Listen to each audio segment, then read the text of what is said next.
Hay muchas lagunas, cosas que no recuerdo. Pero lo que recuerdo es que me sacaron del auto y me esposaron, me pusieron en la luz de la patrulla. De ahí me llevaron al police station.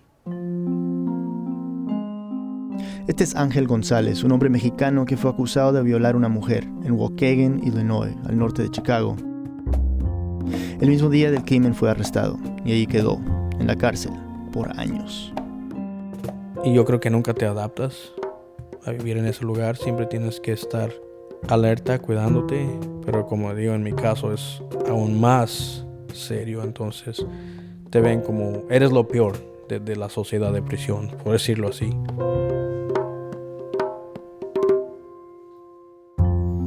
Bienvenidos a Reambulante, soy Daniel Alarcón. Nuestra productora Silvia Viñas habló con Ángel y nos cuenta su historia. En el verano de 1994, Ángel tenía 20 años. Estaba saliendo con una chica, Karina. Teníamos planes de casarnos. Yo ya había hablado con su familia para pedirle permiso. Entonces nomás estábamos esperando un tiempo para planear todo. La noche del 10 de julio habían ido a visitar a Mirna, la hermana de Karina. Vieron una película, charlaron, hasta que llegó la hora en que Ángel tenía que ir a dejar a Karina a su casa. Y yo recuerdo que cuando salimos del apartamento había unas police cars allá afuera. Mirna se preocupó al ver las patrullas, pero Ángel y Karina se tenían que ir. Así que los dos salieron del estacionamiento en el auto de Ángel, un Cadillac del 79, oscuro, con ventanas polarizadas. Cuando la dejé en su casa, es que yo iba para la casa mía y es cuando me paró la policía. El oficial, con pistola en mano, lo hizo salir del auto. Lo esposó y lo metió en el asiento de atrás de su patrulla. Ángel no entendía por qué lo estaban deteniendo. La detención se basaba en la descripción de su auto, un sedán antiguo, oscuro, con ventanas polarizadas. Era la descripción que había dado una mujer que vivía en el mismo edificio de Mirna. La mujer había sido violada esa misma noche, unas horas antes.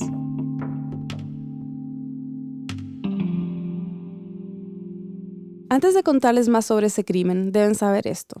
Ángel no recuerda todos los detalles de esa noche. Fue hace más de 20 años y ha tratado de olvidarlo.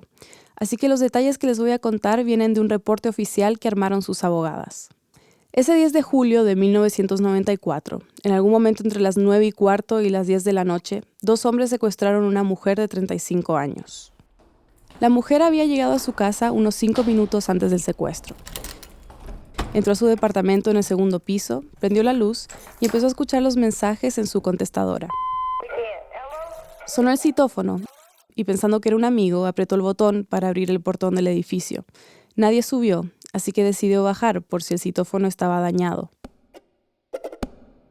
A través del vidrio del portón vio la silueta de dos hombres. Pensó que eran su novio y un amigo, así que abrió la puerta. Pero del otro lado se encontró con dos desconocidos. Los hombres la agarraron, la metieron en un auto y la llevaron al patio de unas casas donde los dos la violaron. La mujer, desorientada y traumatizada, empezó a caminar tratando de buscar ayuda. Por fin llegó a una tienda, pasada ya la medianoche. Lloraba desconsolada. Llegó la policía y después de tranquilizarlo un poco, la víctima dio una primera versión del ataque. Su descripción de los atacantes era muy general. Dos hombres hispanos, de unos 25 años, estatura y peso promedio, con pelo oscuro. Y describió el auto en el que la habían secuestrado como un modelo sedán antiguo, oscuro, de 4 puertas, con las ventanas polarizadas. Sí, como el de Ángel. El novio de la víctima había llegado al departamento y ya había hablado con la policía. Sabía de la descripción general del auto y de los asaltantes. Entonces, cuando vio el auto de Ángel saliendo del estacionamiento, enseguida le dijo a la policía que le parecía que ese auto no era de ahí. Los policías trataron de perseguir a Ángel, pero no lo alcanzaron. Anotaron la placa del auto y un rato después lo detuvieron.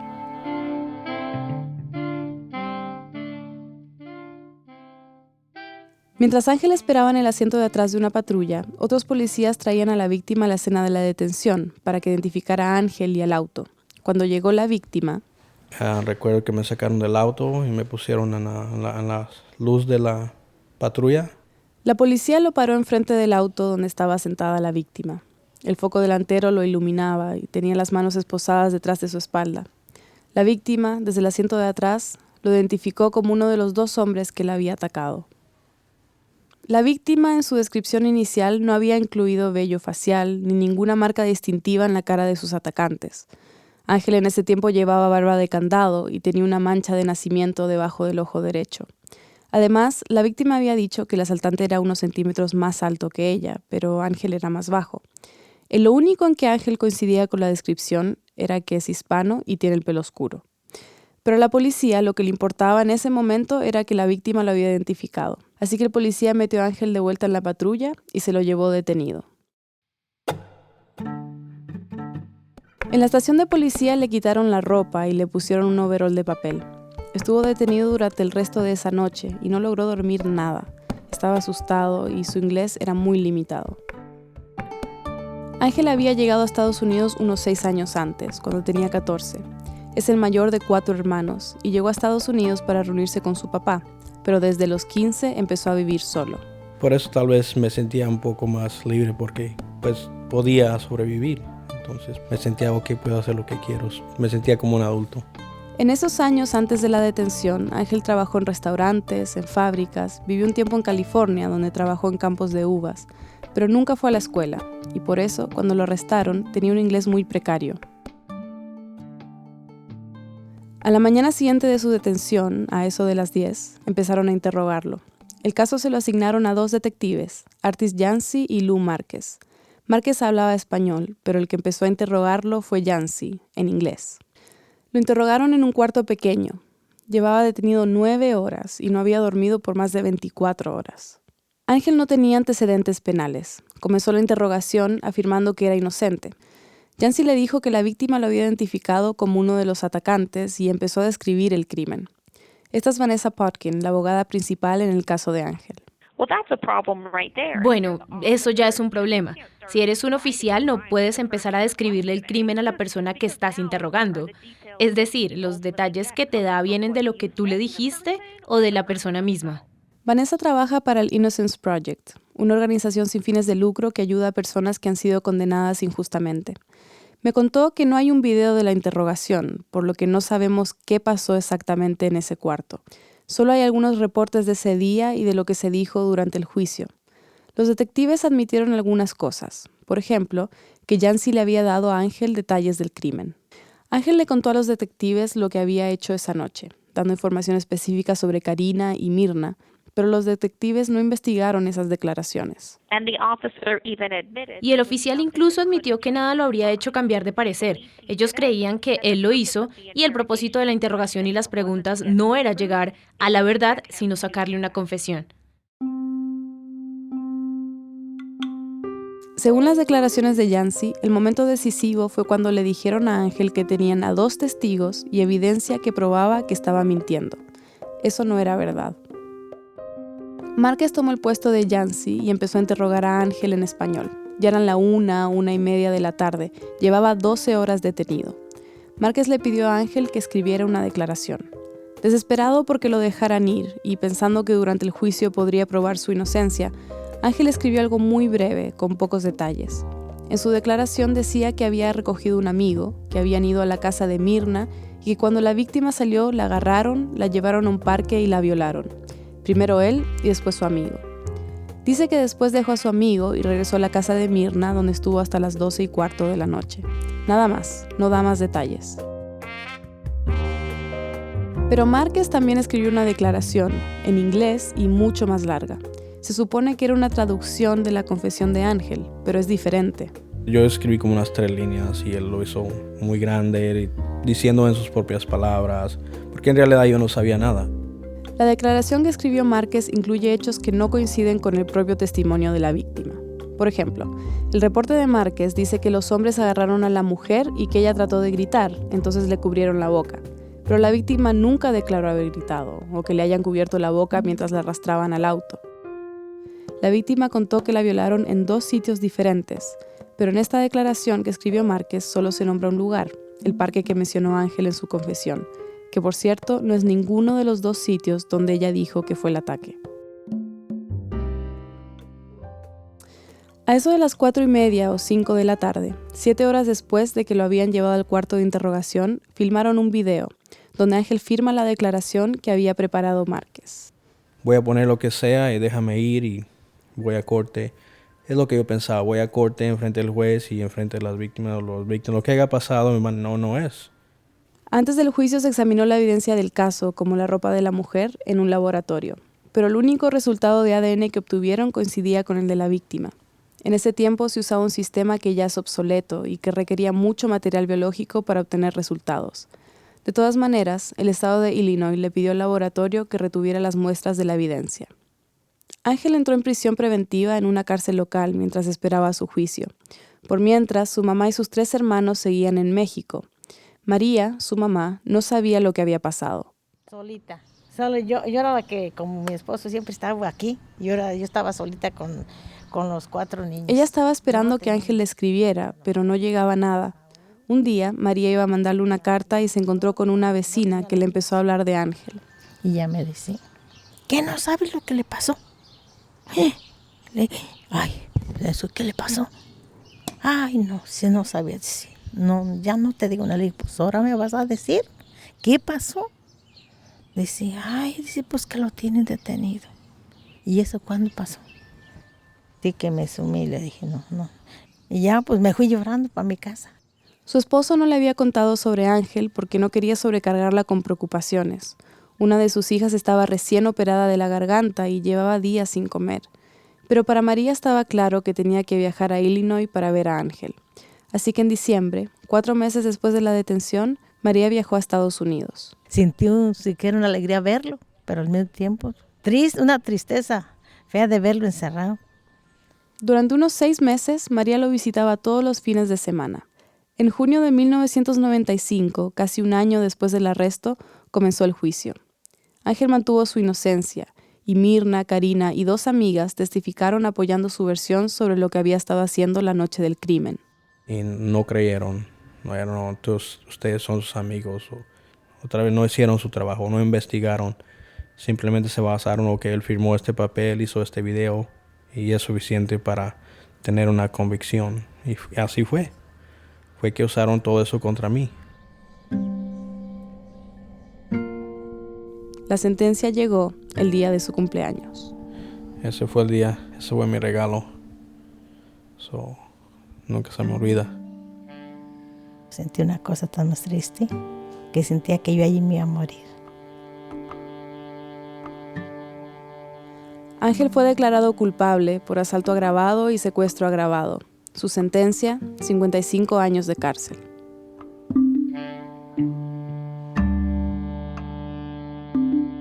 Ángel me explicó lo complicado que fue llegar a la cárcel después de esa sentencia. Es peligroso llegar ahí con un caso así. Siempre tienes que estar alerta, cuidándote. No puedes confiar en nadie. Es prisión. Nunca te adaptas en realidad. Pero como digo, en mi caso es aún más serio. Entonces te ven como eres lo peor de la sociedad de prisión, por decirlo así.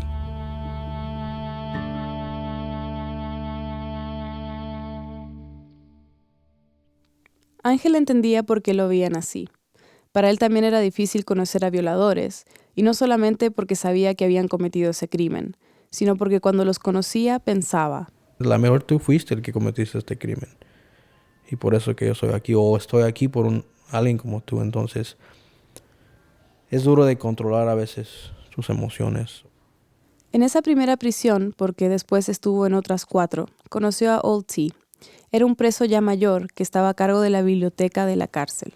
Y me dijo, a esta organización, cuando quieras escribirles, dime para ayudarte a llenar la copa, porque yo le expliqué de mi caso. Esa organización era el Innocence Project.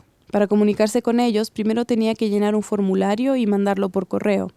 Ángel primero le pasó todos los documentos que tenía de su caso a Old T. Le enseñé los transcripts que tenía, los papeles de corte, y lo revisó como en 2 días. Dijo, hay muchos problemas en tu caso.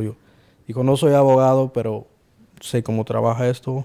Y si quieres, ya fue cuando me dijo, si quieres llenamos la carta. Llevaba 2 años en la cárcel. Con la ayuda de Old T, Ángel mandó la carta al Innocence Project y esperó la respuesta.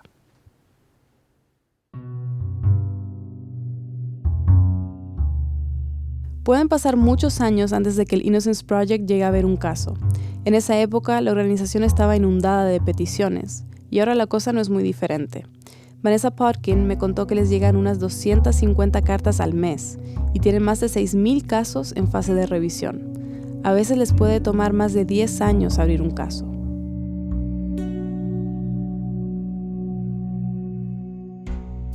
Pasaron otros 4 años, y en el 2001, con la ayuda de un abogado privado que habían contratado sus padres, Ángel pidió que se hiciera otro examen de ADN.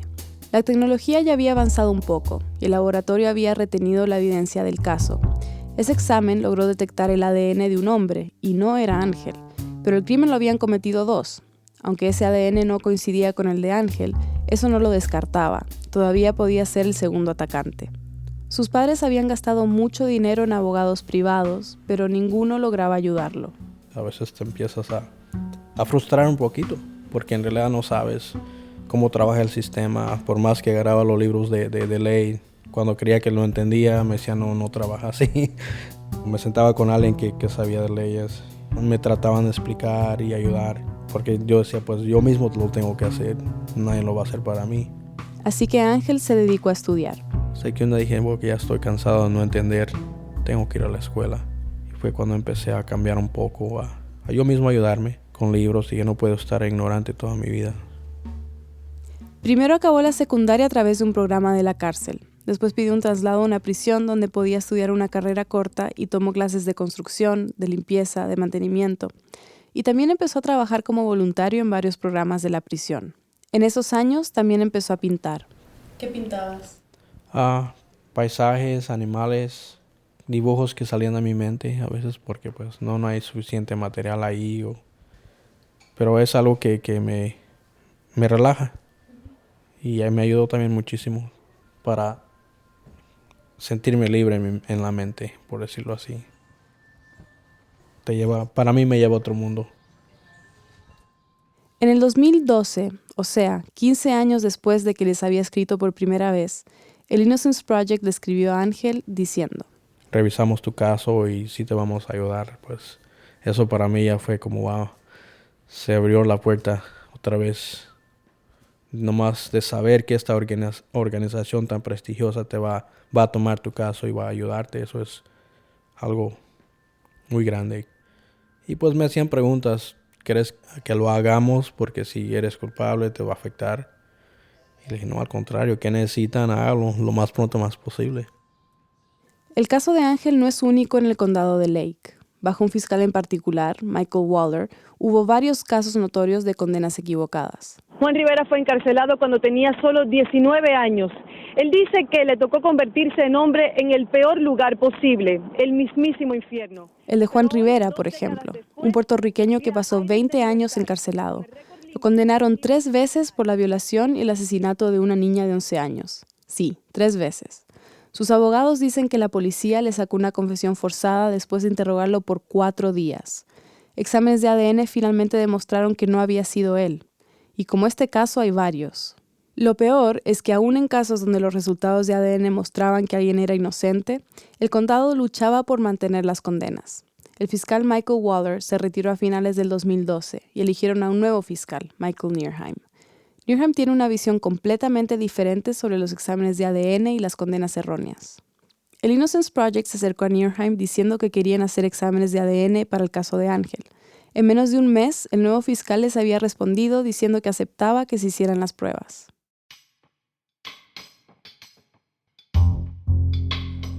En mayo del 2013 empezaron a hacer las pruebas.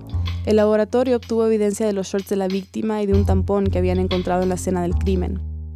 El ADN que encontraron en los shorts y en el tampón es consistente, viene del mismo hombre y no es Ángel.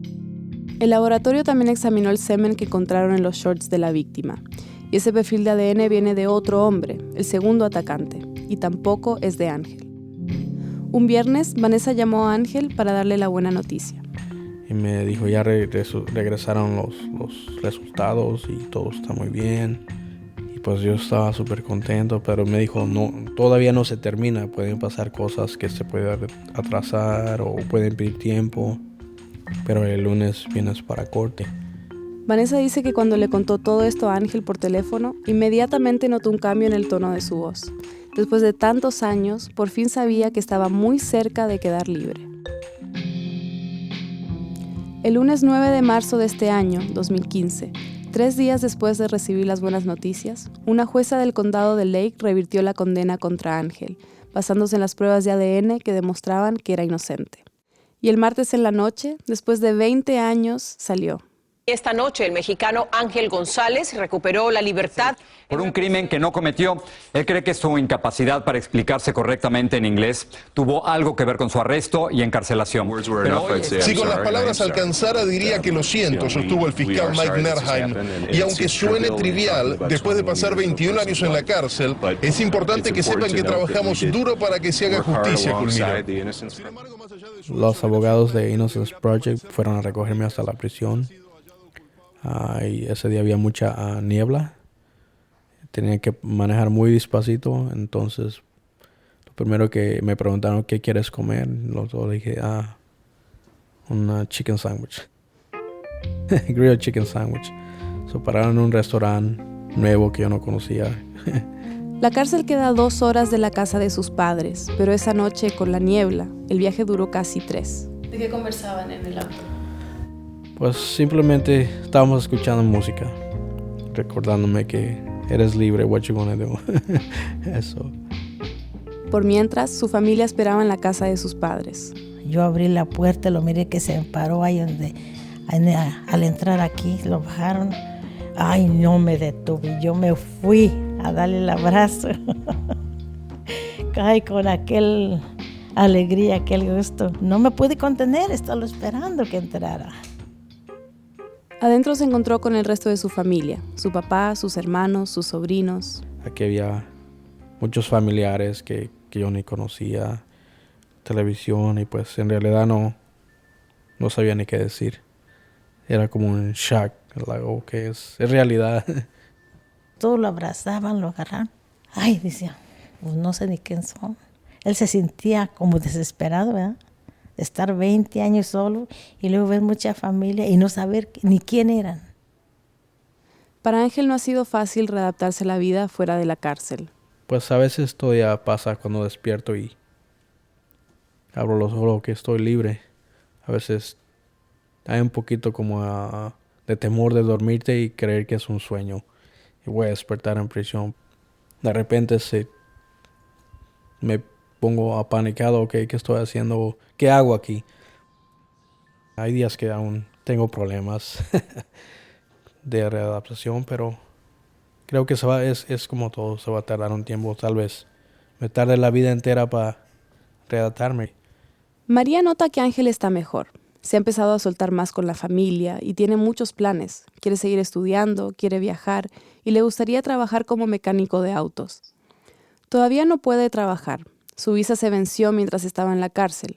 Por ahora, mientras arregla su situación migratoria, pasea perros en Chicago como voluntario. Y aunque todavía no ha vuelto a pintar, como lo hacía en la cárcel, tiene planes de hacerlo pronto. Buenos días. En la casa de sus padres, donde entrevisté a Ángel, hay un cuadro colgado al lado de la puerta. Es un cuadro que pintó en prisión. En mi imaginación es un río pequeño con zacate al lado, unos árboles. Yo imaginé, pues, tal vez una águila está volando. Lo que yo imaginé de ser libre, de estar lejos de la sociedad, lejos de todo el mal, simplemente naturaleza. Trataba de imaginar un lugar tranquilo, solo, alejado, algo que me trayera paz.